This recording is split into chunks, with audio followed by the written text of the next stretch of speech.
Cześć, z tej strony Przemek, Asia i Benio. Witamy Was w Kępie Marzeń. W dzisiejszym filmie chcemy podzielić się z Wami naszymi wnioskami, spostrzeżeniami z prowadzenia naszego kanału na YouTubie przez 10 lat, a także odpowiemy na ogrom Waszych pytań, także film będzie dość długi, ale to nie wszystko. Na sam koniec będziemy mieli dla Was, myślę, że fajny konkurs, ale żeby znać zasady, musicie zostać z nami do końca. Także zapraszamy Was do obejrzenia tego filmu.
Cześć, jesteśmy Asia i Przemek, witamy Cię w Kępie Marzeń. Jakiś czas temu kupiliśmy działkę na Sycylii na zboczu góry z budynkiem gospodarczym zwanym Magazino, który będziemy remontować oraz przepięknym widokiem na morze. Zapraszamy Cię do śledzenia naszej włoskiej przygody.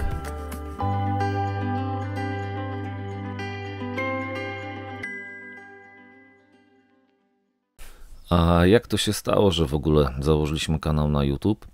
Inspiracją dla nas byli Jarek i Lidia Ostaszewscy z kanału Dom i Drewno. Właśnie dzięki obejrzeniu ich relacji z wizyty na plenerze artystycznym w Garbatce Letnisko trafiłem do szkoły drzewnej i zostałem stolarzem. Po czym zdecydowałem się założyć kanał na YouTubie. Ten film, który teraz oglądacie, był drugim filmem na naszym kanale. Zresztą posłuchajcie przez chwilę. No, w tym miejscu chciałbym bardzo podziękować Państwu Ostaszewskim, którzy prowadzą działalność, firmę. Na pewno mają kanał na YouTubie świetny, Dom i Drewno. Serdecznie zapraszam i polecam ten kanał. No, dużo fantastycznych rozwiązań, są dla nas naprawdę inspiracją, jak niedoścignionym póki co wzorem. Mam nadzieję, że kiedyś będziemy mieli możliwość i okazję spotkać się przy okazji różnych imprez, okoliczności. I tak jak wtedy, tak i teraz chciałem podziękować i pogratulować Jarkowi za to, że był pionierem, czyli założył pierwszy kanał na polskim YouTubie o tematyce stolarskiej. Dzięki Jarkowi zaczęły powstawać kolejne kanały, jak Przemka z kanału Pragmatyczny, a także mój, a potem kolejne. Jarek odszedł od nas rok temu i przez długi czas zastanawiałem się nad tym, jak i kiedy oddać mu należyty szacunek. Myślę, że ten film i ten moment jest właśnie odpowiedni. Jarku, choć nasze drogi tylko raz się osobiście skrzyżowały na jednej z kaw i raczej nasze energie krążyły w przestrzeni internetowej w przeciwnych kierunkach, to chcę powiedzieć, że zawsze będę Ci wdzięczny przede wszystkim za osobistą inspirację, ale także za motywację wielu osób i za pracę, jaką wykonałeś w przywracanie i podtrzymywanie tradycji tego pięknego rzemiosła w Polsce, jakim jest stolarstwo. Dziękuję Ci za to. A Tobie, Lidio, dziękuję za zawsze dobrą i pozytywną energię i trzymamy za Sią kciuki za Waszą dalszą drogę życiową.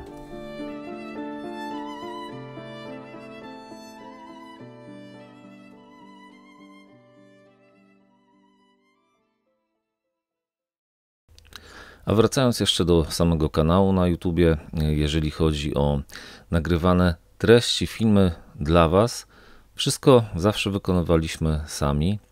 Nagrywanie filmów, postprodukcja, tak jak tutaj widzicie, w tym momencie właśnie składam dla Was ten film, a także progres i inwestycja oczywiście w kamery, jaki wykonaliśmy przez te lata. Zaczynaliśmy, pamiętam, od jakiegoś telefonu, który ledwo nagrywał w Full HD, Później zainwestowaliśmy w kamerę Lumix GH5, Osmo Pocket 3, a także w drona DJI Mini 3 Pro, po to, aby treści były dla Was bardziej przyjazne dla oka, a także dźwięk, żeby był dla Was lepszy, zainwestowaliśmy w mikrofony Rode. Ja jeszcze dodatkowo zainwestowałem w kurs filmowy, Projekt Film, który serdecznie polecam. Na tym kursie nauczyłem się, jak lepiej nagrywać, jak lepiej kolorować obraz, jak poprawić dźwięk, a także jak wykonywać prawidłowo postprodukcję, a ten kurs był dla mnie bardzo dużą inspiracją do stworzenia kursu Akademii Stolarstwa. Ale przejdźmy do świętowania i podzielenia się z Wami kolejnymi naszymi wnioskami.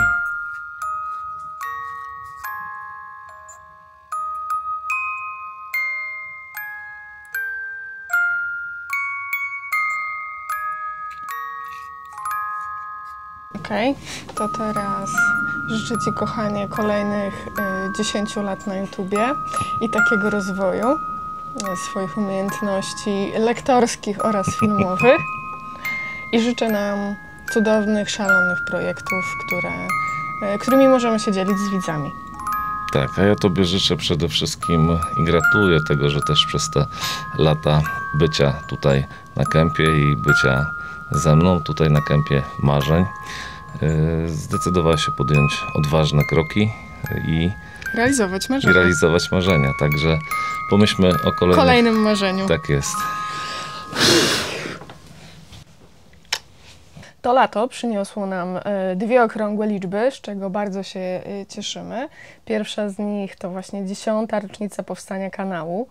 Dokładnie w lipcu 2015 roku Przemek zamieścił swój pierwszy film, który jak go oglądamy, to nam się kręci łezka i trochę wzruszenia i takiej troszeczkę no śmiechu też, bo jak sam mówisz, wtedy jeszcze nie wiedziałeś, tak, jak się zwracać do kamery, jak to wszystko garnąć, ale jak mówi Przemek, nie usuwa tego filmu, żeby właśnie wszystkim pokazać, od czego zaczynał, od czego zaczynaliśmy obydwoje i jaki progres jakby przez ten czas osiągnęliśmy. A druga liczba to to, o czym już Wam pisaliśmy. To znaczy właśnie 50 000 widzów, którzy zasubskrybowali nasz kanał, czyli chcą być na bieżąco, chcą oglądać nasze treści. Bardzo się z tych obydwu liczb cieszymy. Najbardziej cieszymy się z tych naszych widzów, którzy pomimo właśnie zmian, jakie zachodziły na kanale, cały czas są z nami, bo tych zmian było wiele, o czym chociażby mogą świadczyć różne czołówki. Dokładnie. Jak widzieliście te czołówki, Kępa Marzeń, kanał na YouTubie, tak naprawdę powstał najpierw z myślą o tym, żebyśmy dzielili się naszym życiem tutaj, na wsi, czyli metamorfozą naszego domu, który kupiliśmy, bo jeszcze mimo tego, że chyba mijało 7 czy 8 lat od zakupu tego domu tutaj naszego na kempie, to tak naprawdę jeszcze byliśmy w remontach. Tak, byliśmy powiedzmy na końcówce remontów i wtedy tak podjąłeś decyzję o tym, że chciałbyś wybudować sobie mały warsztacik stolarski i pamiętam ten pierwszy film, kiedy mówisz, jest czerwiec, jest 30 stopni, a ja tutaj kładę wełnę, ale mam nadzieję, że za rok będę już robił w swoim warsztacie to, co kocham i będę sobie pił zimne piwko. Witam wszystkich. Jest dzisiaj 30 stopni na słońcu. Mamy, nie pamiętam, który czerwiec. A i cóż, zamiast się wylegiwać na basenie gdzieś i popijać sobie zimne piwko, stwierdziłem, że sobie położę wełnę mineralną, żeby sobie ułatwić życie w ten słoneczny dzień. Ale motywację mam taką, że mam nadzieję, że ten filmik będę mógł sobie za rok, półtora odpalić i stwierdzić, że warto było. Mam nadzieję, że mi się to uda. Mam nadzieję, że odpalę ten film i że będę mógł realizować swoje pasje i marzenia i przeżyć drugą połowę życia tak, jak bym chciał. Czyli w tym warsztacie oto, który właśnie buduję teraz. Może niekoniecznie wsparciem na pieniążki, nie muszą być jakieś duże, ale żeby realizować swoje pasje i marzenia. Mam nadzieję, że mi się to uda. A tutaj właśnie część tej wełny mineralnej co kładłem. Naprawdę jest upał i ciężko jest, ale motywację mam naprawdę sporą. Myślę, że rozumiecie. Dzisiaj pewnie większość osób się opala, pije piwko. Ja dzisiaj pracuję, ale to ja za rok będę pił piwko i się opalał. Albo pracował miło w warsztacie. Taki mam plan na życie, tak mam nadzieję, że się to uda zrealizować. Bo cóż, warto w życiu spełniać swoje marzenia. Szczególnie, że są one tak krótkie. No. Na początku to był nasz zamysł właśnie po to, żeby uruchomić Kępę Marzeń, żeby dzielić się z wami naszym życiem, czyli taki tematyka lifestyle'u. Później, jak warsztat zbudowałem, poszedłem do szkoły, do Garbatki Letnisko, na stolarza. Wówczas naturalnie nasz kanał przerodził się w kanał o tematyce stolarskiej, w której znowu też chciałem dzielić się z wami swoją drogą, ale także wiedzą, którą na bieżąco zdobywałem, dotyczącą właśnie przede wszystkim pracy w drewnie. Po jakby rozwinięciu tego kanału pojawił się nasz kolejny duży projekt, jakim była Chatka Marzeń. Jej remont zajął nam 2 lata. Z tej części naszego życia także jest ogrom filmów i tutaj właśnie były to bardziej takie remontowo, DIY-owe, dekoracyjne projekty. Potem już takie całkiem profesjonalne filmy o stolarstwie się pojawiły. No i poprzedni rok kolejna duża zmiana w naszym życiu, czyli projekt Sycylia. Także jak widzicie, nasz kanał dokładnie odzwierciedlał zmiany w naszym życiu. To jak my się zmienialiśmy, jak zmieniała się tematyka i to, na co w danym czasie kładliśmy największy nacisk i akcent. W tym momencie bardzo cieszymy się, myślę też, że nazwaliśmy od początku swój kanał właśnie Kępa Marzeń. Właśnie tutaj chciałem w tym momencie wtrącić genezę powstania właśnie Kępy Marzeń. Dlaczego w ogóle Kępa Marzeń? Sama nazwa wywodzi się, może część z was nie wie o tym, ale wywodzi się z naszej miejscowości, w której po prostu mieszkamy. I tam właśnie z tyłu, jak siedzieliśmy na tej huśtawce 11 gdzieś lat temu, stwierdziliśmy, tak naprawdę Asia wymyśliłaś tą nazwę, bo Asia ma tutaj talent do takich słownych różnych nazw, i gierek, i wierszyków, fraszek i tak dalej. Asia w pewnym momencie, jak siedzieliśmy na tej ławce, mówi: Kępa nie moje, jest Kępa Marzeń. I w ten sposób jakby sama nazwa powstała. Tak, no my wtedy właśnie jakieś jeszcze, zanim powstał kanał na YouTubie, myśleliśmy o tym, że chcielibyśmy już w przyszłości zmienić nasze życie, bo bardzo podobała nam się ta okolica. Obydwoje jeździliśmy do pracy po 1,5, czasem 2 godziny i naszym planem było to, żeby tak zorganizować swoje życie, tak je przebudować, żebyśmy mogli więcej czasu spędzać tutaj na pięknej wsi i realizować swoje marzenia. Wtedy jeszcze ja miałam zajawkę właśnie na malowanie mebli, tak, na jakiś taki upcykling, używanie właśnie starych przedmiotów, nadawanie im nowego życia. I to właśnie był tak naprawdę nasz pierwszy pomysł na biznes, jak myśleliśmy o zmianie odejścia z etatów, żeby właśnie zająć się upcyklingiem starych mebli albo po prostu mebli takich sosnowych, nie? Tak, i zanim jeszcze powstał kanał na YouTubie, to założyliśmy bloga i tam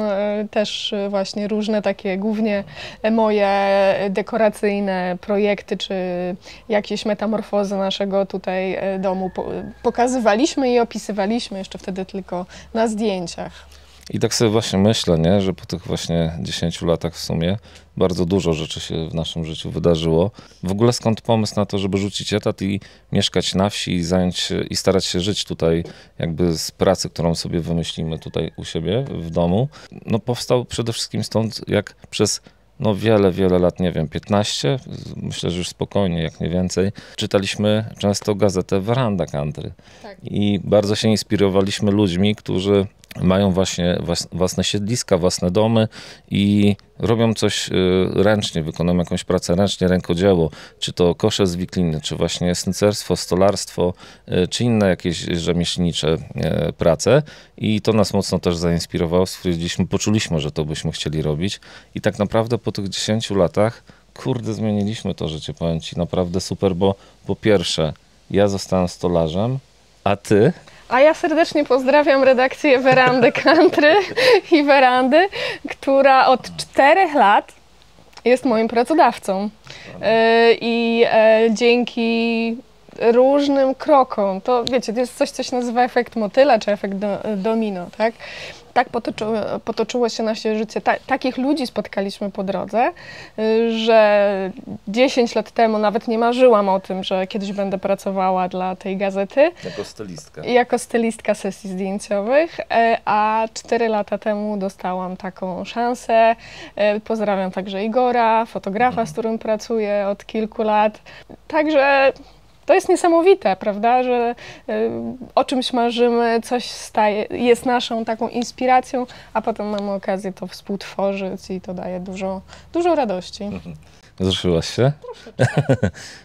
No i powiem wam szczerze właśnie, że dlatego też się bardzo cieszymy z tego, jak sobie często rozmawiamy właśnie o projekcie Kępa Marzeń, że nazwaliśmy to Kępa Marzeń, tak. Bo parę osób nas krytykowało, nawet znanych powiedzmy w social mediach, które stwierdziły, że jak można powiedzmy działalność o tematyce stolarskiej nazwać Kępą Marzeń, nie? Tak. Natomiast teraz z perspektywy czasu tak sobie myślę, że to był strzał w dziesiątkę, bo dzięki temu tak naprawdę nie zamykamy się tylko, wiecie, na stolarstwo i dlatego też na naszym kanale możemy pokazywać tą naszą drogę, naszą przemianę, naszą realizację marzeń. Także uważam, że strzał w dychę. Wracając jeszcze do zagadnienia związanego z drogą naszą w życiu, to pamiętam, jak kilka lat temu przeczytałem słowa Ralpha Waldo Emersona, że życie to podróż, a nie cel. Ta myśl dzisiaj jest również przedstawiana w internecie, że szczęście to droga, a nie cel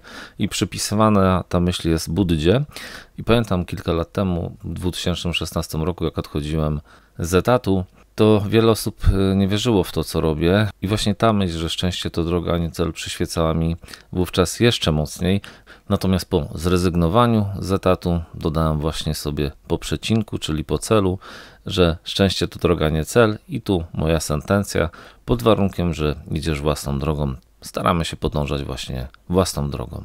Cały czas te marzenia są przed nami i mamy także niezmierną radość, kiedy nasi widzowie, którzy nas oglądają, piszą o nas, że się inspirują i także realizują swoje marzenia.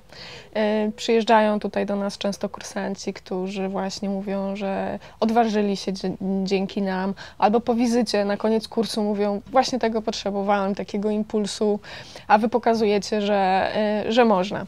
Także jeszcze raz, po raz kolejny, już kiedyś o tym nagrywaliśmy film, żyjcie odważnie i nie pozwólcie sobie podcinać skrzydeł i wasze marzenia są wasze. Nikt nie musi ich rozumieć. Tak, właśnie dobry temat poruszyłaś, bo faktycznie gdzieś przez 110 lat prowadzenia na kanału na YouTubie, no nie zawsze było różowo, słuchajcie, i kolorowo. Potrafiły znaleźć się osoby, grupy nawet, które chciały nam te skrzydła podcinać. Natomiast cieszę się, że my mamy siebie, zawsze się wspieramy, zawsze jesteśmy, wiecie, za sobą. Mamy czas, no przez to, że nie mamy dzieci, na przepracowanie różnych swoich historii w życiu i to chyba jest, uważam, też nasza duża siła. I właśnie w pewnym momencie też zdaliśmy sobie sprawę z tego, co Asia przed chwilą wspomniała, o tym, że jesteśmy inspiracją. To było dla nas mega odkrycie i stwierdziliśmy, że to jest jedna z ważniejszych rzeczy teraz, która przyświeca nam podczas prowadzenia tego kanału na YouTube, ale też poczucie odpowiedzialności i tych treści, które nagrywamy. Staramy się teraz od już dłuższego czasu, 2-3 lat właśnie, będąc świadomym właśnie tego, że w jakiś sposób wpływamy na część z was, część widzów, bo piszecie nam, przez te lata dostaliśmy przynajmniej kilkaset już takich maili, czy wiadomości na YouTubie, czy wiadomości na Facebooku, WhatsAppie. Pomimo naszych problemów, bo nie jest różowo i kolorowo, każdy z nas ma problemy, to starać się jak najwięcej tego pozytywnego przekazu dawać, bo uważamy, że szczególnie tutaj w dzisiejszych czasach to trzeba być takim trochę niepoprawnym optymistą, realizować te marzenia, nie bać się żyć i to, jak wiecie, od kilku filmów bardzo mocno podkreślamy. Ja jeszcze chciałam powiedzieć o tym, że też to, co nam przyświeca, czyli właśnie pokazywanie naszej drogi, naszego stylu życia, naszych decyzji, wiąże się czasem z tym, że właśnie znaczy nie podążamy za algorytmami YouTube'a i to, o czym chcielibyśmy powiedzieć, dla nas liczba 50 000 widzów to jest bardzo duże osiągnięcie, natomiast zdajemy sobie sprawę, że niektórzy takie wyniki osiągają w kilka miesięcy.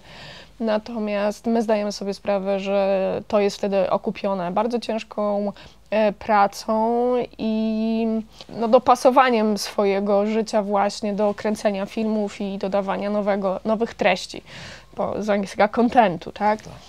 My nigdy nie chcieliśmy specjalnie tworzyć tylko i wyłącznie pod YouTube'a i wielokrotnie właśnie, pomimo ogromu pracy, które wkładaliśmy w filmy, no te zasięgi były jakie były.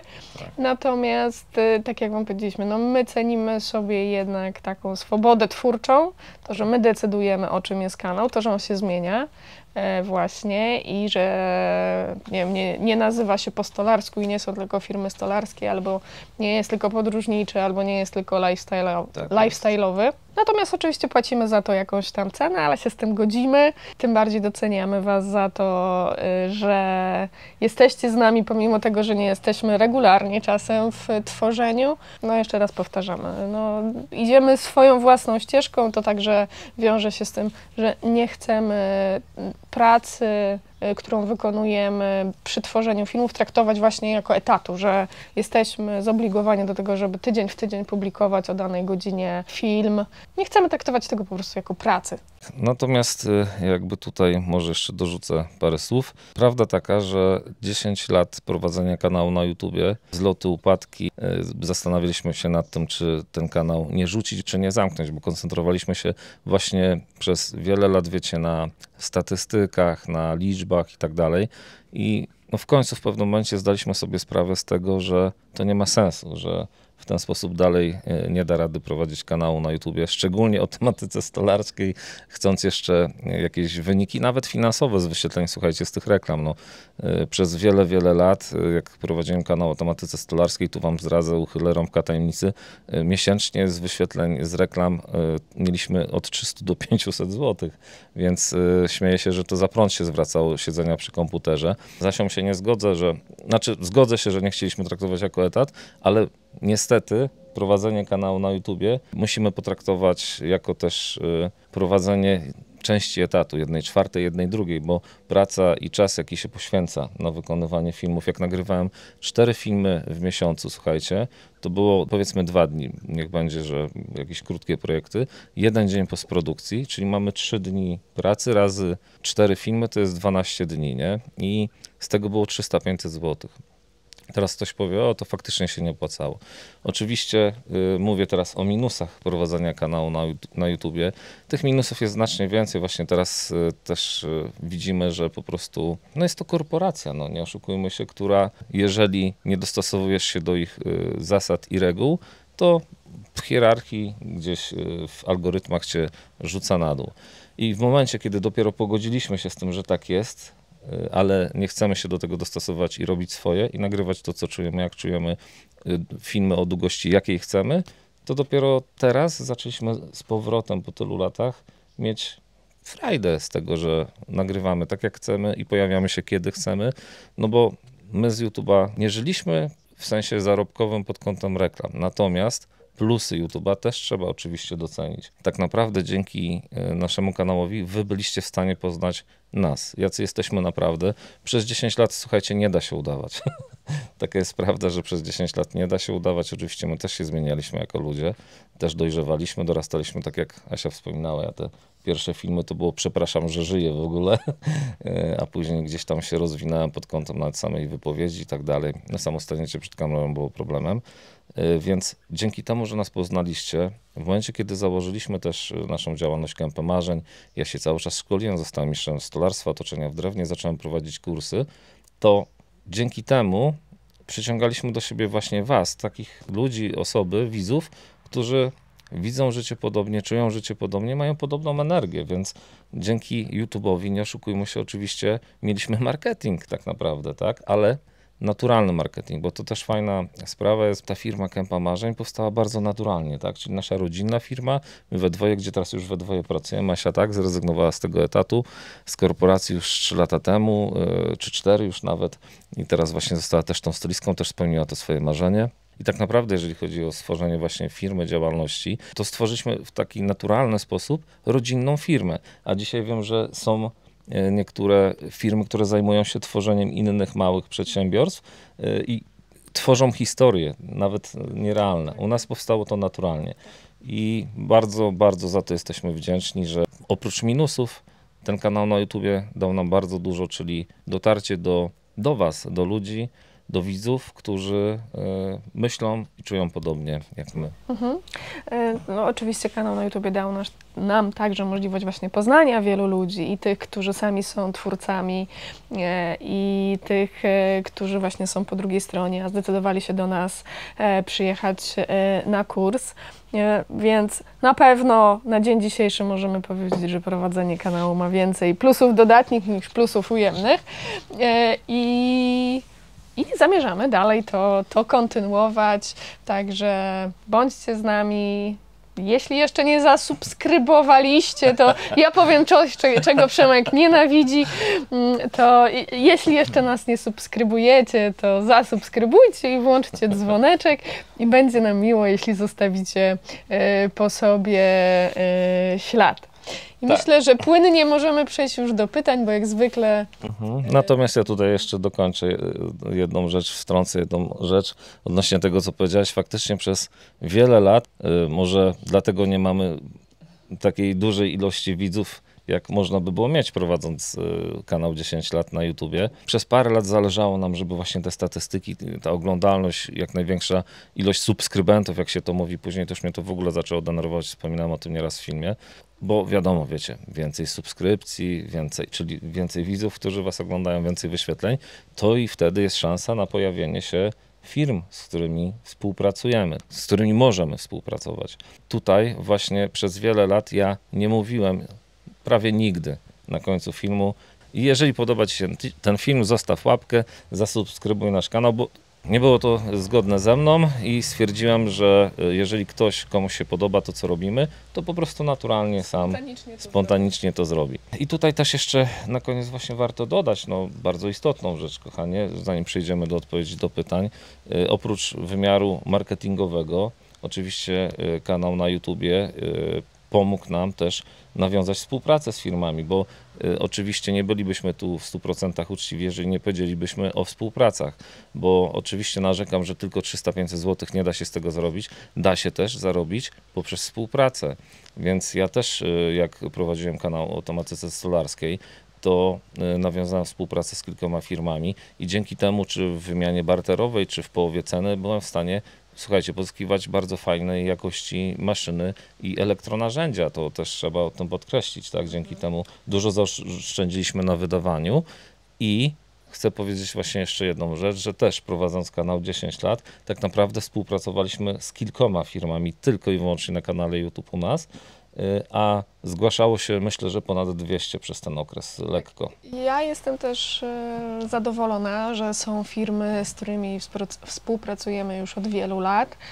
Są firmy, z którymi ja nadal chcę współpracować przy okazji chociażby właśnie naszego sycylijskiego projektu, bo uważam, że ich produkty są świetne i nawet gdyby z nami nie współpracowały, to bym ich używała. Także oprócz widzów także dziękujemy naszym partnerom, oczywiście, którzy w ogromnym stopniu przyczynili się do rozwoju i do realizacji także naszych marzeń.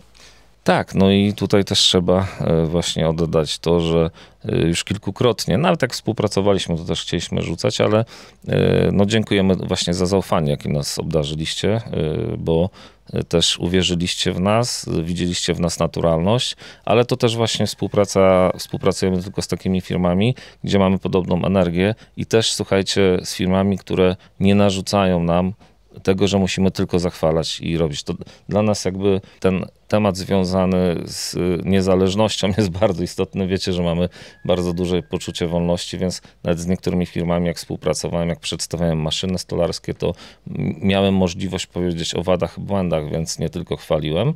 Też właśnie chcę dodać, że dlatego u nas nie było aż tak dużo reklam tak naprawdę, bo na innych kanałach YouTube, u takich typowych influencerów, wiecie, youtuberów, jest dużo tych reklam, natomiast my tego nie krytykujemy, nie oceniamy, każdy wybiera swoją drogę na życie, natomiast my staramy się też czuć odpowiedzialność za pieniądze widza czy naszych kursantów, dlatego współpracujemy tylko ze sprawdzonymi markami i z markami, pod którymi jesteśmy w stanie się podpisać. I tu dodam jedną rzecz, dołożę łyżkę dziegciu do tego miodu.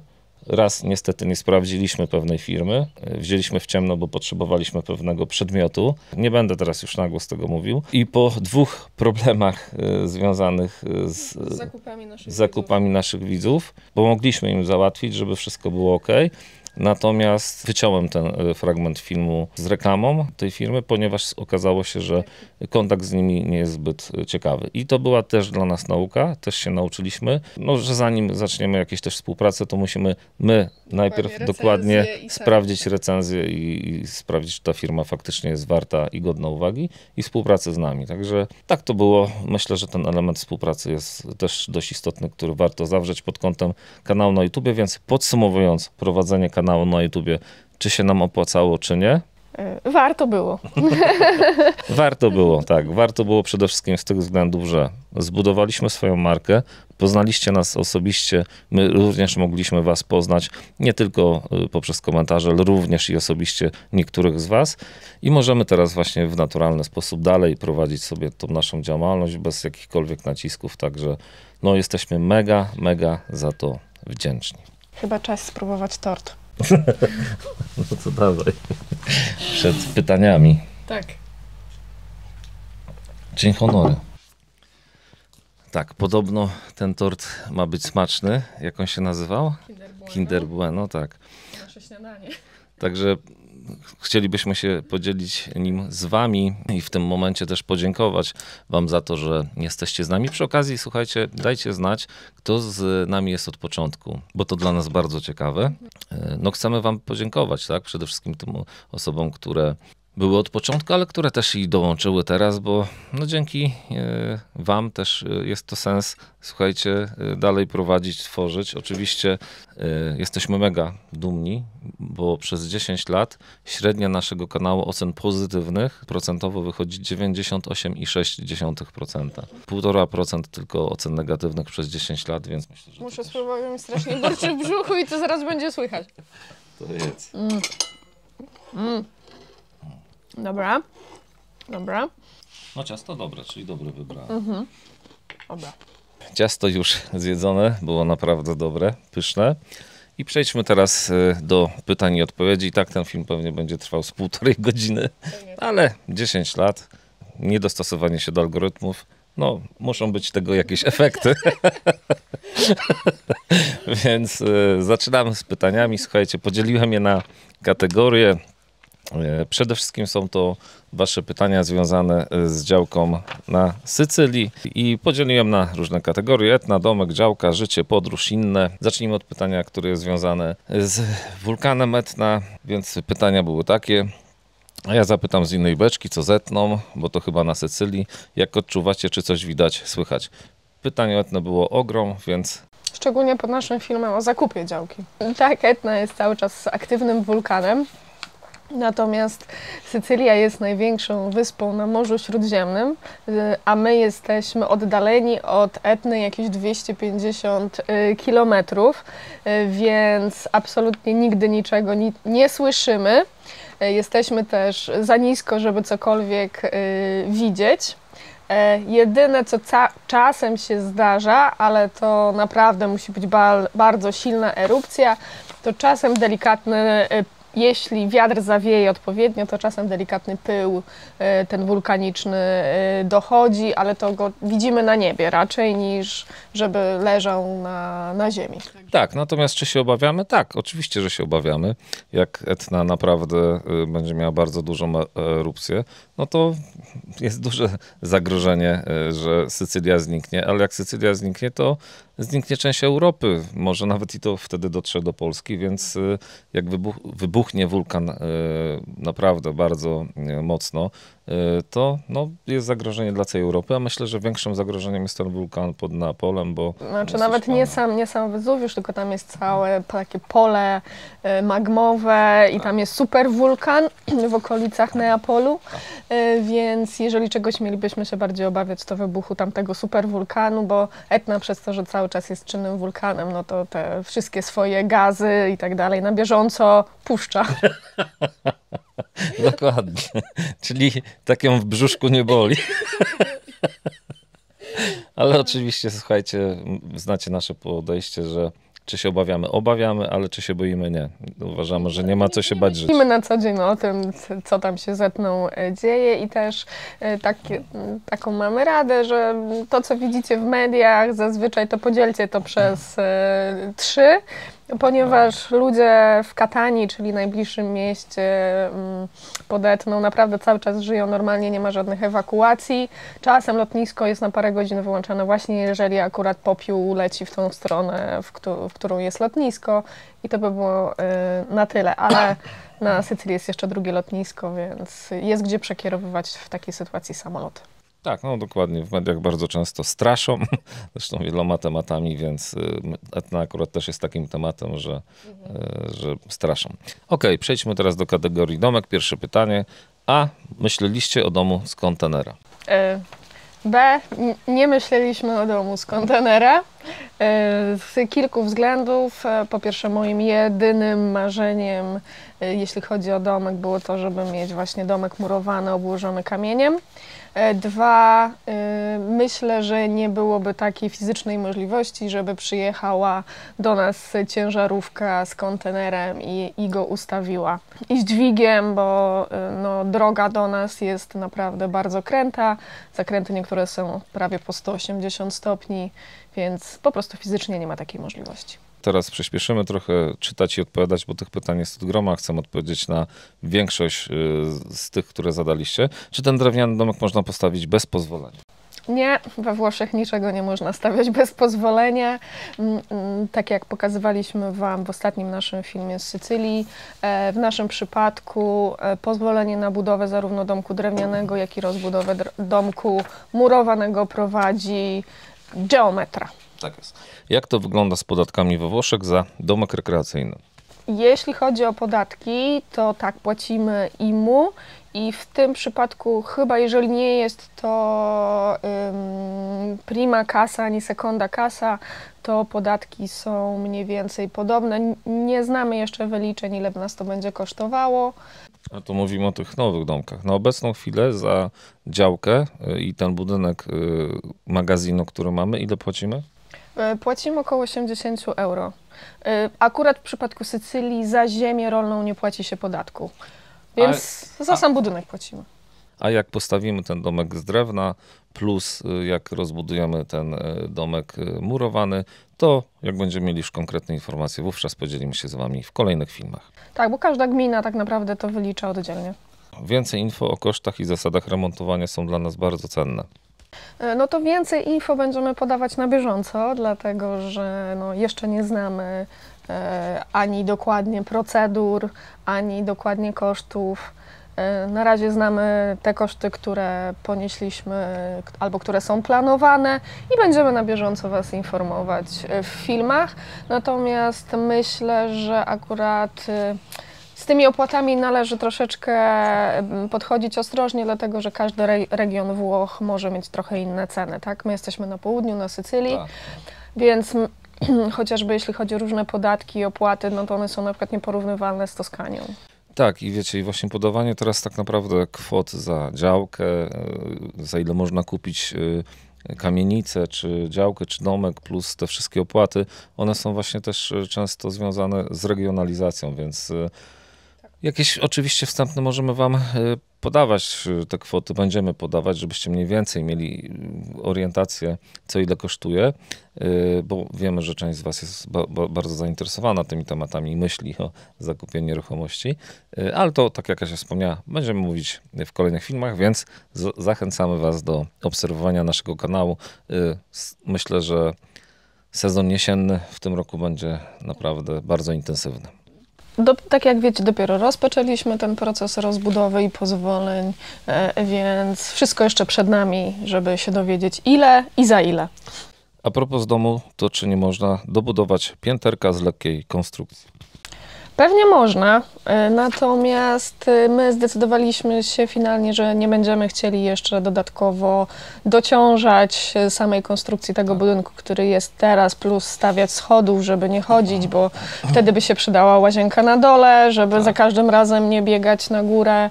No nie, jednak stwierdziliśmy, że wolimy mieć prostą konstrukcję z wszystkimi pomieszczeniami na jednym poziomie. Tak, a biegania po tarasach mamy wystarczająco dużo, żeby jeszcze po piętrach. No i też, słuchajcie, żeby być szczerym i prawdziwym, to teraz jak nam stawiali słup energetyczny właśnie, to podczas prac budowlanych ziemnych zauważyliśmy pęknięcia w tym małym budynku, więc widzimy, że tutaj ziemia pracuje, więc nie chcemy dodatkowo jeszcze ryzykować, żeby obciążać ten taras, na którym się znajduje obecnie ten budynek, dlatego idziemy w bok, a nie w górę, żeby nie obciążać punktowo w jednym miejscu, tylko żeby rozłożyć to na ciężar na szerokości. Domu z domkiem tyle, działka. Zmiana ról. Jaka jest powierzchnia działki? 5600. Czego? Metrów kwadratowych. Pół hektara. Tak. Kolejne pytanie. Czy nie boicie się pożarów? Boimy się. Oczywiście, że się obawiamy pożarów, dlatego wszyscy wokoło sąsiedzi nasi również dbają właśnie o ziemię. Przede wszystkim, żeby kosić, mulczować trawę. Mamy jedno zagrożenie z boku. Właśnie będziemy musieli z Simonem o tym porozmawiać, z naszym sąsiadem, żebyśmy... Jest taki jeden nieużytek właśnie, który należy do naszego sąsiada Niemca. Ziemia, która się tak naprawdę faktycznie nie za bardzo nadaje do czegokolwiek, no ale rosną tam właśnie wysokie trawy i sumaki. To jest jedno nasze takie zagrożenie, bo z drugiej strony już mamy sąsiada, który też zadbał od góry właśnie w zeszłym roku.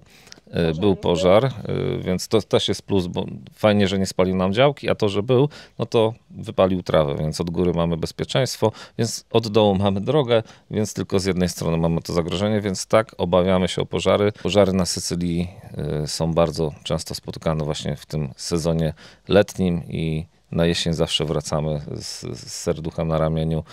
No myślę, że tutaj będzie trzeba pomyśleć, tylko ciekawe, czy się da to załatwić. Może ktoś z Was będzie miał informacje albo pracuje w ubezpieczeniach. To jeżeli ktoś z Was ma taką wiedzę, jak ubezpieczyć właśnie działkę we Włoszech, będziemy wdzięczni za Wasze komentarze i informacje pod tym filmem.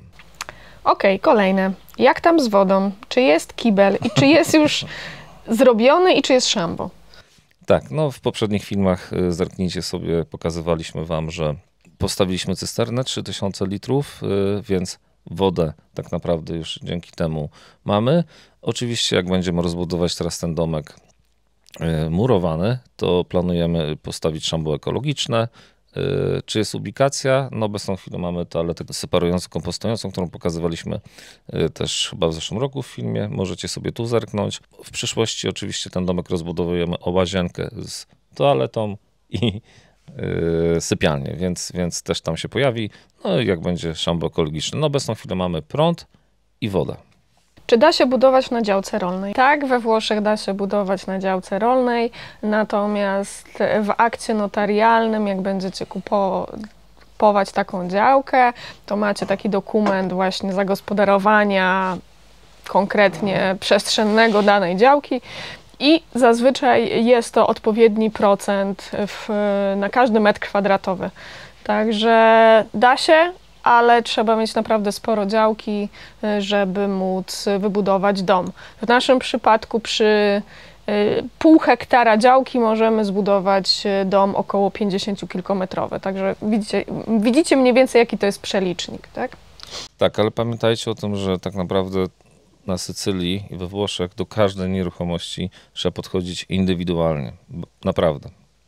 Tak, bo oprócz tego, że macie jakiś współczynnik, to dana działka może być wyłączona z możliwości zabudowy ze względu na to, że jest przeznaczona pod coś konkretnego albo pod drogi, więc naprawdę bardzo ważny jest ten dokument, co możecie na danej działce wybudować, który dostajecie jeszcze przed podpisaniem aktu notarialnego. Tak, i warto go zawsze właśnie sprawdzić przed zakupem działki czy tam nieruchomości. Tak.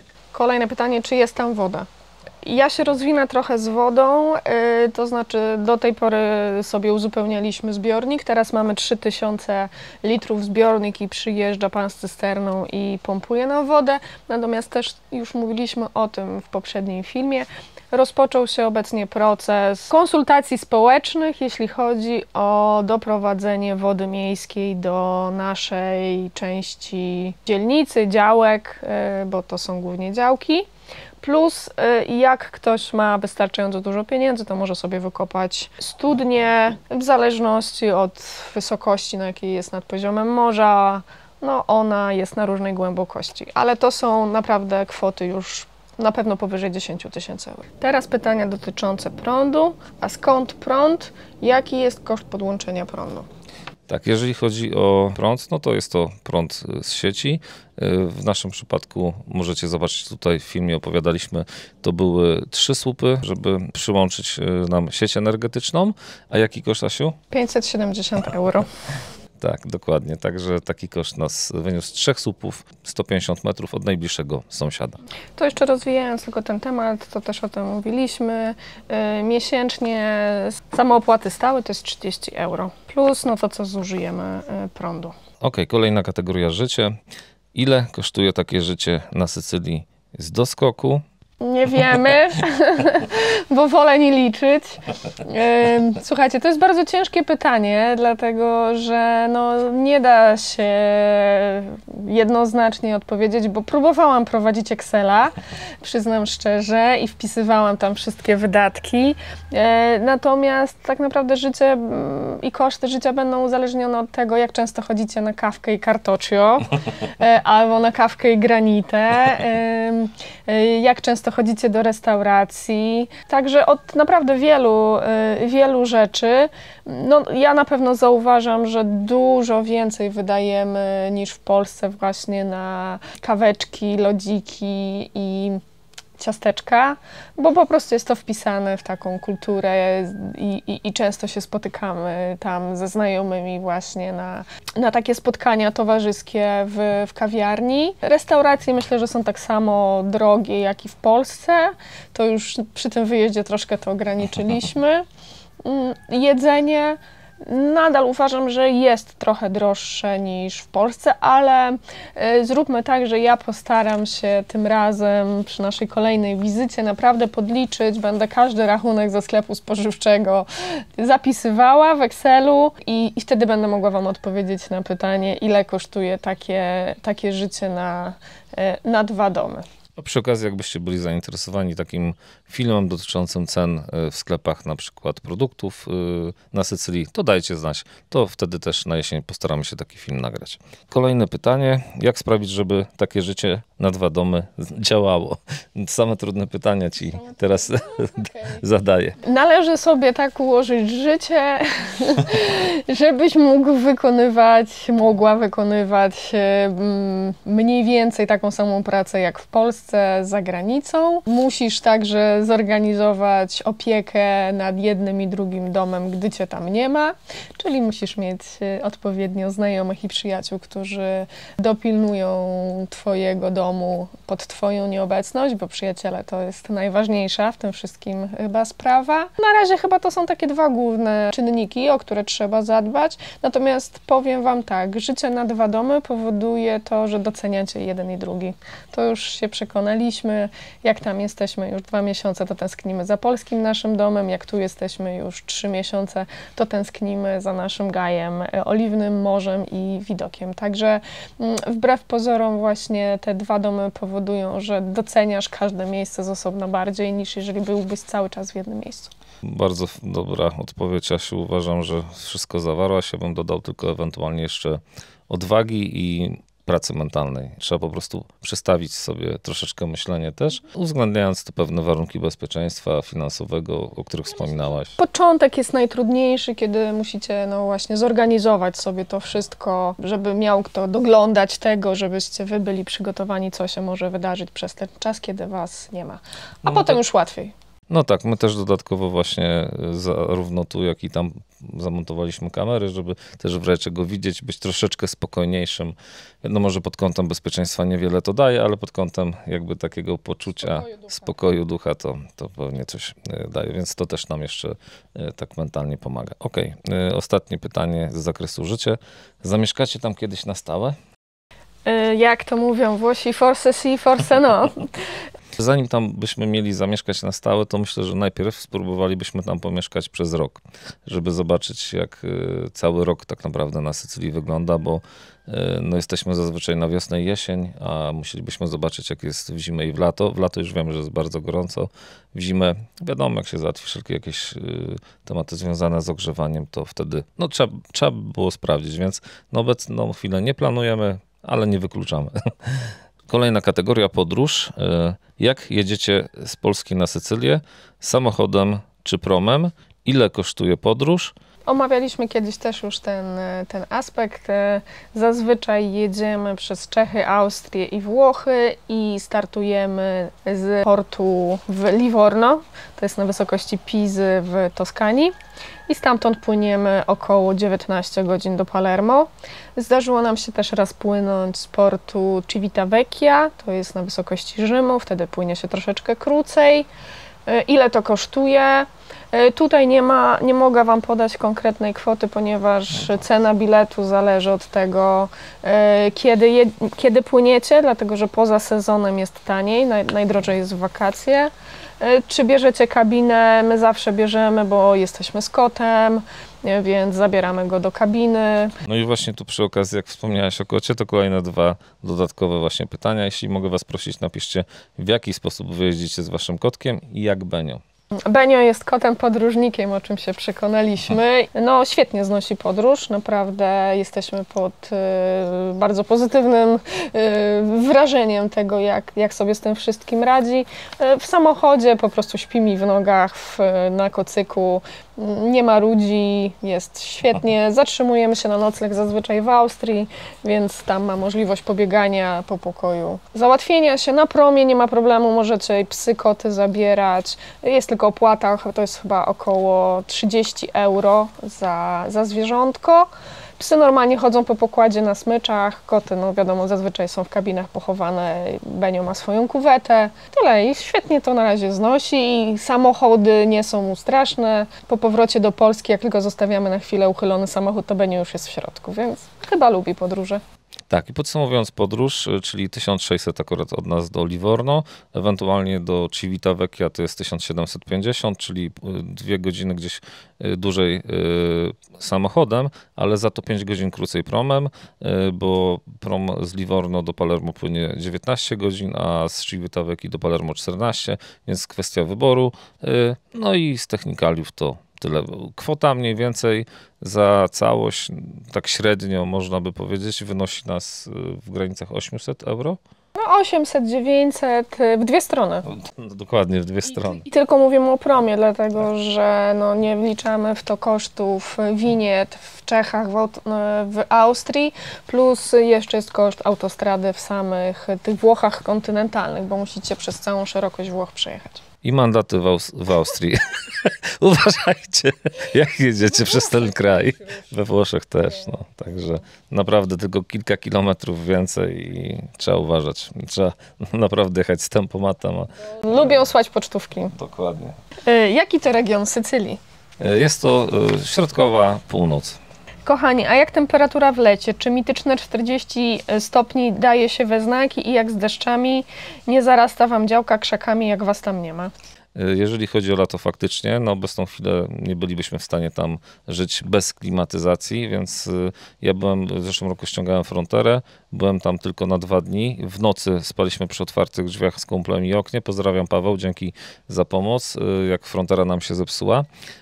I poszliśmy nawet na plażę na jeden dzień. Słuchajcie, temperatura może 32 stopnie, nie dało się w wodzie siedzieć. Dla mnie to zbyt gorąca, zbyt duża zupa, więc na obecną chwilę w lato nie wyobrażam sobie tam funkcjonować, chyba żeby się pojawiła klimatyzacja. I nie jest gorąco tylko ze względu na te temperatury. Teraz na przykład jest obecnie 32-3 stopnie, tyle co powiedzmy w Polsce. Natomiast Natomiast tam jest taki problem, że noce są też bardzo ciepłe. Tam jest 26-7 stopni, a tak jak u nas na przykład w Polsce potrafi być kilkanaście, więc ta temperatura się schładza. Więc faktycznie w lato na razie nie widzimy tam sensu, żeby jeździć. Dalsza część pytania była jak z deszczami. Tak, deszcze padają głównie jesienią i wiosną, akurat i zimą oczywiście, tak, jesienią, zimą, wiosną. Jeśli chodzi o ten rok, to na przykład kwiecień i maj były naprawdę deszczowe. Nawet przeżyliśmy urwanie chmury i była mała powódź w miasteczku, no ale w lato tych deszczy nie ma za dużo. Czy działka nie zarasta? No, jak przyjeżdżamy po zimie, tak, to jest zarośnięte, trzeba ją kosić. Tutaj na lato już raczej nic nie rośnie, no bo jest tak sucho, że wszystko, co urosło, to już tylko usycha. Tak, i tutaj z koszeniem, zarastaniem naszej działki największy problem jest z tymi pionowymi ścianami. No i to jest najtrudniejsze, bo jeżeli chodzi o tarasy poziome, o tą część poziomą, no to jak już widzieliście w naszym filmie, tutaj jak nie widzieliście, to zerknijcie. Mamy oczywiście zaprzyjaźnionego rolnika, który kosi nam właśnie, mulczuje, orze te poziome tarasy, a z pionowymi jest problem. Myślę, że będę kupował takie nożyce do żywopłotu i żeby łatwiej było to po prostu ciąć. No, oczywiście nasz rolnik Sebastiano polecał nam jedyne słuszne dla niego rozwiązanie Roundup. No ale my cały czas się obawiamy z tymi oliwkami. I działka zarasta, więc trzeba dbać. Więc jeżeli kupujecie działkę, decydujecie się na działkę na Sycylii, to miejcie świadomość tego, że trzeba na niej pracować. Tak, my nawet jesteśmy bardziej rolnikami we Włoszech niż tu w Polsce, chociaż tutaj też mieszkamy na wsi. Tak jest. Jak wygląda sytuacja z uchodźcami? Też kilkukrotnie się to pojawiało, to pytanie. No jeżeli chodzi o uchodźców, słuchajcie, no są oczywiście, ale przede wszystkim w dużych miastach. Jak zauważyliśmy, jak byliśmy w Palermo, w Taorminie mniej, ale też byli. W Katanii podobno jest dużo, nie byliśmy w Katanii. Natomiast w tej części, w której my jesteśmy, środkowa północ, na razie póki co nie widzieliśmy praktycznie ani jednego uchodźcy. Znaczy żadnych problemów z nimi nie ma, nie widać na ulicy. Oczywiście są osoby z innym kolorem skóry, ale z tego co widzieliśmy, to byli głównie Hindusi. I Francuzi, którzy na wakacje przyjechali. Tak, więc nie widzimy takiego żadnego problemu. Tak, i jeżeli chodzi o uchodźców, to z tego co wiemy, czytaliśmy i tak dalej, to oni przede wszystkim, jak są na Lampedusie odbierani, z wyspy, która też jest wyspą włoską, to oni przede wszystkim kierowani są na ląd. W każdym razie my obecnie w tej środkowej części nie mamy tutaj jakby żadnych problemów z nimi związanych, ani doświadczeń. Tak. Jeśli chodzi o pytania, to jestem ciekaw, jak radzicie sobie z językiem tam, jak dogadujecie się na spotkaniach, czy z urzędnikami. Rozmawiacie po włosku, czy korzystacie z pomocy przyjaciół? Tak, jeżeli chodzi o język włoski, w ogóle jeżeli chodzi o języki obce, Asia tutaj jest moim guru, Asia ma większe predyspozycje i zdolności do języków. Ja już powolutku wreszcie zaczynam mówić po angielsku. Dużo rozumiem, ale zaczynam mówić, więc z naszymi przyjaciółmi komisarą, którzy właśnie są Włochami, ale mówią po angielsku, już się zaczynam dogadywać, a oni właśnie między innymi pomagają nam, ponieważ są Włochami, w sprawach urzędowych i też bardzo dużo możemy od nich pomocy uzyskać, tak samo jak od naszej przyjaciółki Moniki, którą już pewnie poznaliście. Też Monika nam bardzo pomaga, no tutaj jest kontakt po polsku, a Monika pomaga nam załatwiać sprawy po włosku, więc mamy to szczęście i znowu wielka wdzięczność, że poznaliśmy Lukę i Sarę i też Monikę przede wszystkim, także w ten sposób sobie radzimy, aczkolwiek jak za każdym wyjazdem jak jeździmy, to widzę, że powolutku, wiecie, już zaczynamy zamawiać kawę, już zaczynamy w sklepach coś rozmawiać. Tak, no, w kawiarni już sobie ze wszystkim radzimy, to już nie potrzebujemy żadnej pomocy. W sklepach też coraz częściej potrafimy sformułować, co nam potrzeba i tutaj też sobie radzimy. No tylko tak naprawdę z urzędnikami, jeżeli to są bardziej skomplikowane sprawy, no to tutaj liczymy na wsparcie naszych przyjaciół. Też uważamy, że ze względu na to, że jesteśmy w sumie emigrantami, można powiedzieć, tak, to oczywiście czujemy obowiązek nauczenia się języka włoskiego, ponieważ jedziemy do kogoś w gości, więc jak najbardziej będziemy chcieli się tego języka uczyć. Staramy się. Myślę, że jak jesteśmy na miejscu, łatwiej nam jest po prostu łapać i uczyć się tego języka. Na pewno pojedyncze słowa zawsze staramy się używać, przywitać się, zaproponować kawę, jeżeli ktoś do nas przychodzi po włosku, więc jest coraz lepiej. Jak z dostępnością internetu na Sycylii? Akurat tutaj tą działkę, którą mamy, jest oddalona około 3 km, 2 może od nadajnika, więc akurat u nas jest super. Ja tutaj z Polski zabrałem router z anteną zewnętrzną i na obecną chwilę w domku tym murowanym, nawet bez wystawiania anteny na zewnątrz, tylko w środku, download mamy 50-55 megabitów na sekundę, upload mamy około 20, także jest ok. I bez problemu raczej kupicie sobie kartę do internetu. W niektórych punktach no, trzeba troszeczkę dłużej czekać, bo jest weryfikacja, ale spokojnie znajdziecie takich operatorów, którzy Wam od ręki sprzedadzą internet na kartę i po prostu co miesiąc sobie doładowujecie. Tak, najczęściej jest to po 10 euro, tak najczęściej spotkana taryfa lub 30 euro na 3 miesiące. Ok, zrobiliśmy chwilową przerwę, żeby wynieść tort, żeby tam po prostu się nie rozpuścił. Jedziemy dalej. Czy da się znaleźć na Sycylii pracę? A mam pytanie, jak tam z jakąkolwiek pracą? Da się żyć? Mi chodzi o skromne życie, gdzieś 1000 euro na miesiąc. Czy jest coś takiego na Sycylii? Generalnie nie znamy rynku pracy na Sycylii. Na pewno tej pracy, z tego co się orientujemy i rozmawialiśmy z miejscowymi, z Polakami, którzy też kupują tam działki, nie jest dużo, dlatego większość Sycylijczyków tak naprawdę młodych ucieka w poszukiwaniu pracy na północ Włoch, już na ląd. Natomiast moja opinia, moje zdanie na temat znalezienia pracy gdziekolwiek, w jakimkolwiek kraju jest takie, że jeżeli posiada się fach w ręku, myślę, że wszędzie jest się w stanie poradzić.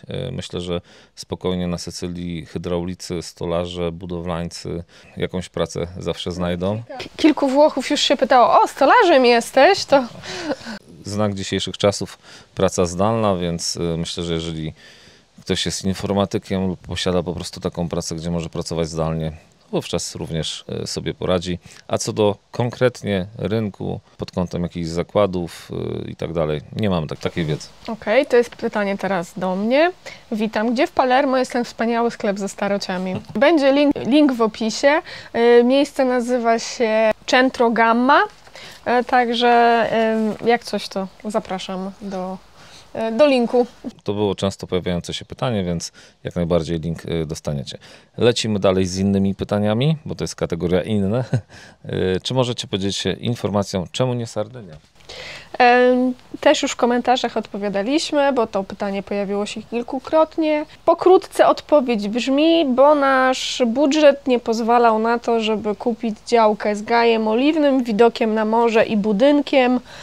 No właśnie w naszym budżecie na Sardynii.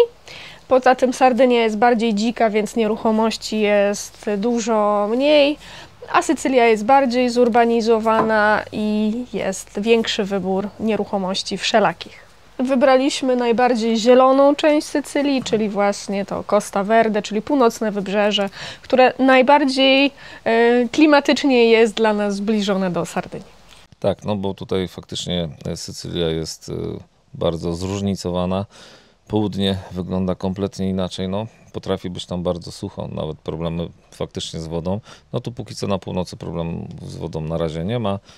Wschód, zachód też inny, także jeżeli byście szukali, wybierali, pierwsza z porad to jest taka, najpierw pojedźcie, pobądźcie tydzień, dwa na jednym miejscu, zobaczcie czy to miejsce, czy ten region Wam odpowiada, dopiero szukajcie nieruchomości tak naprawdę.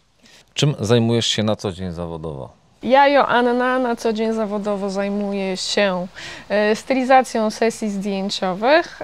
To jest część mojej pracy, pół etatu, a pół etatu wspomagam Przemka w prowadzeniu kursów stacjonarnych. Zajmuję się ogólnie obsługą klienta naszych kursów. Tak, i stacjonarnych, i również online, bo mamy obecnie dwie działalności.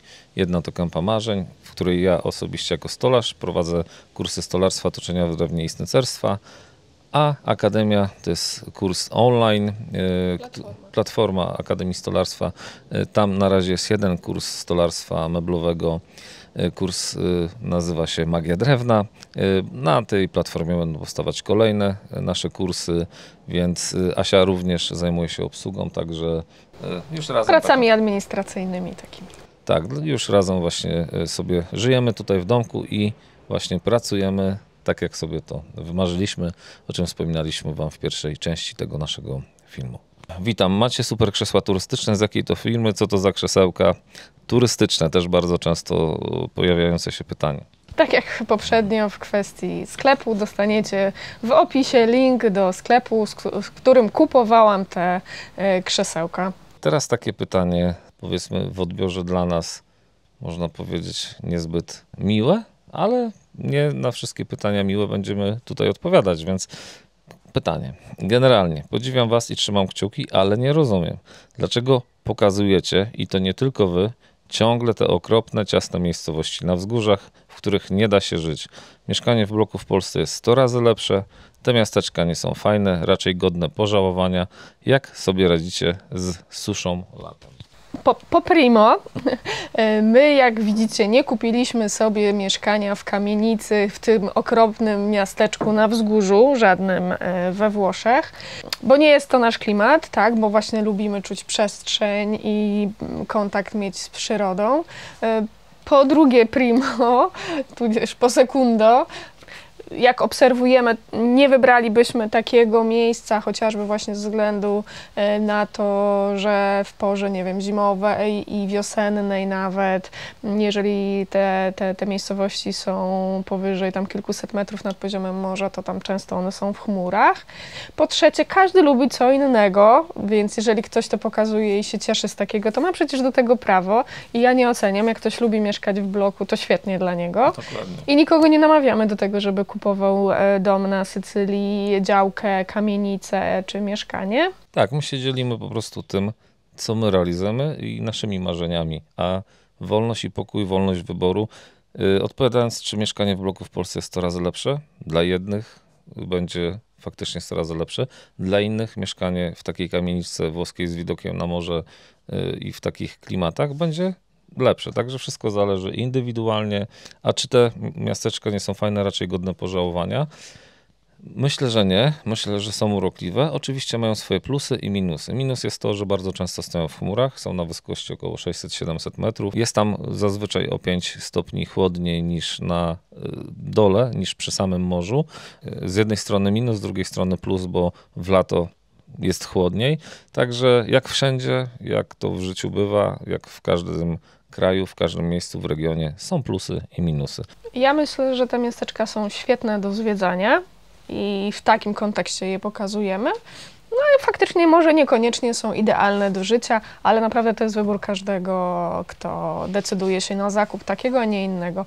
Może ktoś chce uciec od zgiełku miasta i w takim małym, urokliwym, cichym miasteczku sobie pomieszkać trochę.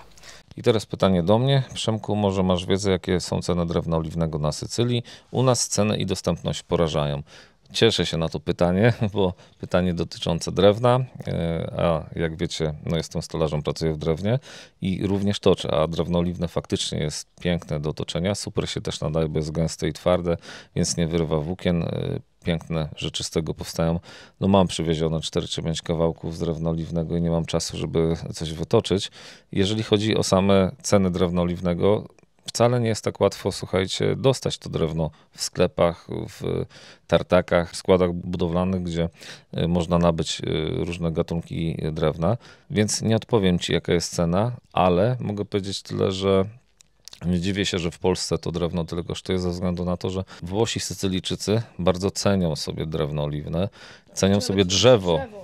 Po pierwsze, nie jest wcale łatwo wyciąć drzewo oliwne, które jest pełne, bo no ono ma specyficzną także budowę, często jest puste w środku, poskręcane, ono jak jest już kilkusetletnie, to często pewne konary właśnie pustoszeją w środku, tak, próchnieją, więc no po prostu jest to ciężko dostępne drzewo, a po drugie to, co powiedział Przemek, Sycylijczycy, myślę, że ogólnie południowcy bardzo szanują i celebrują oliwkę jako roślinę i bardzo cenią sobie olej z tego drzewa, więc póki daje owoce, dopóki je trzymają i rzadko kiedy wycina się całe drzewa, raczej to są przy ogławianiu pojedyncze gałęzie.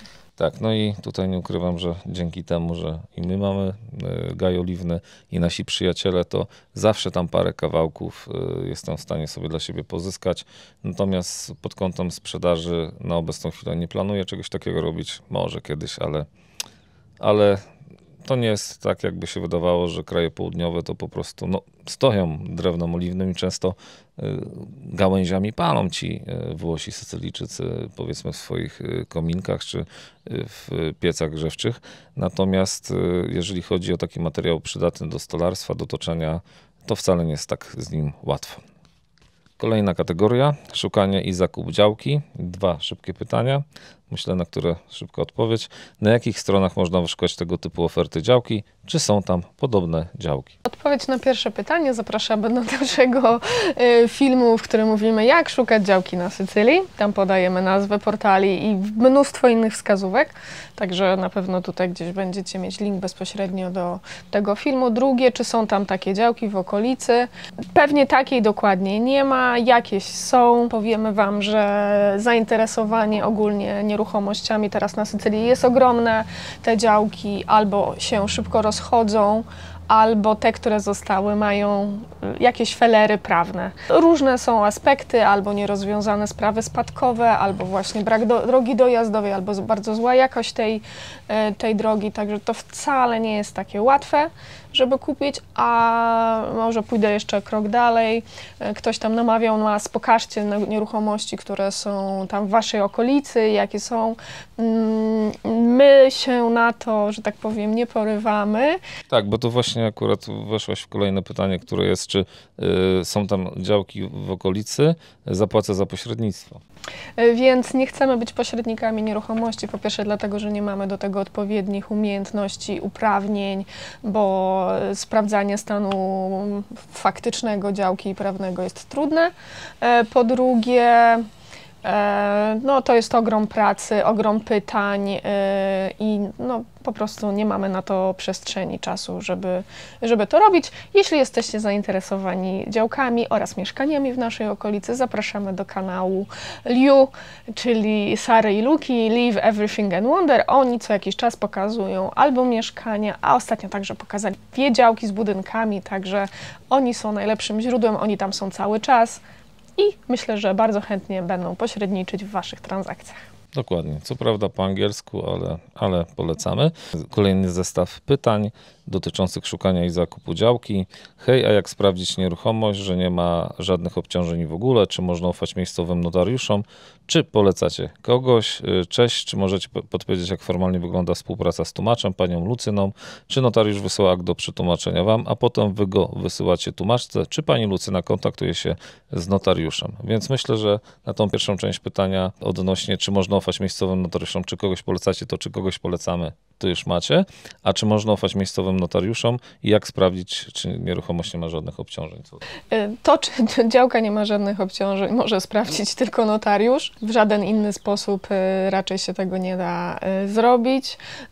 Czy można ufać lokalnym notariuszom? My trafiliśmy na bardzo uczciwego i jego możemy polecić. Natomiast jeśli chodzi o pytania dotyczące pracy pani Lucyny, ja myślę, że najlepiej kierować swoje kroki do pani Lucyny, do niej namiary też są i ona tak urocza osoba, zresztą dla nas już Lucynka. Lucynka jest wspaniałą osobą, świetnie zna się na sycylijskim rynku nieruchomości, także jeśli zdecydujecie się na jej wsparcie, to naprawdę nie tylko, że to dobrze, sprawnie przetłumaczy, to także ze swojego doświadczenia może wam w paru kwestiach doradzić, bo już nie jeden akt notarialny widziała, więc... Dokładnie. Powiem wam szczerze, że uważam, że warto wejść we współpracę z panią Lucyną. Tu podpisujemy się swoimi osobami bardzo mocno, ze względu na to, że właśnie oprócz to, co Asia wspomniała, przetłumaczenia, jest wam w stanie pomóc, doradzić i wyjaśnić wiele kwestii związanych z zakupem. Zapisane albo w akcie notarialnym, albo w umowie przedwstępnej i wytłumaczyć, z czym dana nieruchomość się wiąże, albo jej ograniczenia, tak? No i teraz bardzo przyjemna kategoria oliwa. Tak, oliwa z naszej działki. No i właśnie 2 pytania dotyczące oliwy. Witam, a ja byłabym zainteresowana prywatnym zakupem na własne potrzeby ekologicznych owoców oliwy. Czy planujecie sprzedać jakąś partię waszej oliwy? Biorąc pod uwagę nasz areał i ilość drzew oliwnych, na ten moment nie planujemy prowadzenia sprzedaży. To także pewnie wiązałoby się z różnymi, nie wiem, badaniami i sprzedaż pewnie produktów spożywczych z zagranicy jest troszeczkę ograniczona. Natomiast, nie wiem czy wiecie, jest Polka, która od kilkudziesięciu lat mieszka na Sycylii i prowadzi firmę zajmującą się właśnie sprzedażą ekologicznych owoców, chyba także innych produktów, w tym oliwy. Jej strona nazywa się In Campania, także jeśli chcecie, to zapraszamy do zakupu przez jej sklep. My nie korzystaliśmy, ale oglądaliśmy tutaj programy jej poświęcone i do mnie przemawia. Opinie też chyba były pozytywne, także sprawdźcie też opinie, bo to wiadomo, że zawsze warto. Oliwa z naszego gaju oliwnego jest przeznaczona tylko na nasze cele oraz cele naszej rodziny i przyjaciół. Dokładnie. I teraz pytanie, jakie są koszta na Sycylii wyciskania oliwy z własnych oliwek? Dokładnie obejrzeliście nasz film z pierwszego zbioru oliwek, tam też podajemy dokładnie cenę. W zeszłym roku było to 25 euro. Okej, to chyba wychodziło dokładnie 15 euro ze 100 kg oliwek. Tak. Także, żeby też zawieźć oliwki do takiego frantoio, czyli tam, gdzie się wyciska, no to taka minimalna ilość to jest 100 kg. A potem, no to proporcjonalnie, ile przywieziecie kilogramów oliwek, no taka cena zostanie Wam wyliczona. No i musicie to napełnić sobie do własnych pojemników. I ostatnie pytanie dotyczące oliwy. A jak przechowuje się oliwę? W plastiku czy w szkle? Gdzie? Więc oczywiście najlepszym sposobem przechowywania oliwy jest przechowywanie jej w ciemnej, szklanej butelce. Natomiast ponieważ no, my trochę tej oliwy przywozimy z Sycylii, to my ją w pierwszej kolejności nalewamy do dużych 5-litrowych metalowych baniaczków, no a potem tutaj w Polsce już rozlewamy do mniejszych pojemników. Nie trzymamy jej nigdy w plastiku i zawsze musi być chroniona przed światłem. Właśnie, bo ostatnio też oglądaliśmy fajny dość film na YouTubie odnośnie zdrowotności oliwy z oliwek. I zawsze zapominam, ty masz dobrą pamięć. Jak się nazywa? Substancje, które są najzdrowsze w oliwie, to oprócz kwasów tłuszczowych, to są tak zwane polifenole. Te polifenole są bardzo zdrowe dla naszego organizmu. Działają przeciwnowotworowo, przeciwcukrzycowo, przeciwzapalnie i także oczyszczają nasze żyły. Więc... Dlatego trzeba przechowywać je w ciemnych pojemnikach, bo żeby te polifenole się nie wytrącały przez promienie UV właśnie. Tak i dnia dzisiejszego zamiast tutaj wznosić toast szampanem albo innym alkoholem, to postanowiliśmy wznieść toast za naszą rocznicę właśnie 50 czystej oliwy z oliwek extra virgin, także na zdrówko. Można przepić sokiem z cytryny.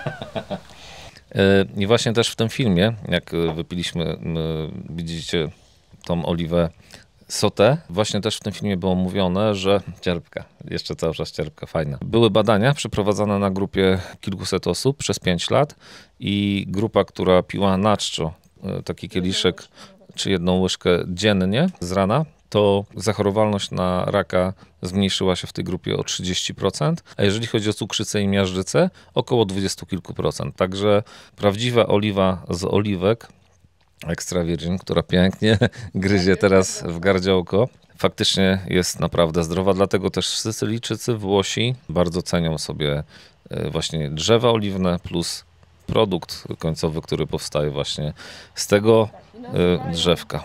Dlatego właśnie nazywa się to płynnym złotem. Polecamy. Zwracajcie też uwagę właśnie w marketach, jak kupujecie oliwę extra virgin. Nie polecamy, bo często są to mieszanki różnych oliw, które nawet nie leżały obok prawdziwej oliwy z oliwek. Nie mówimy tego pod kątem, że my się chwalimy, że mamy super, bo mamy taką oliwę i będziemy teraz mega zdrowi. Warto wiedzieć, za co się płaci i sprowadzać wtedy taką pewną oliwę z oliwek, na przykład właśnie z Sycylii czy z Włoch, także powiedzieliśmy wam już skąd. No i kończąc ten dość krótki film, Krótki jak nasza działalność na YouTubie. Dokładnie. Chcieliśmy podziękować wam w jakiś sposób.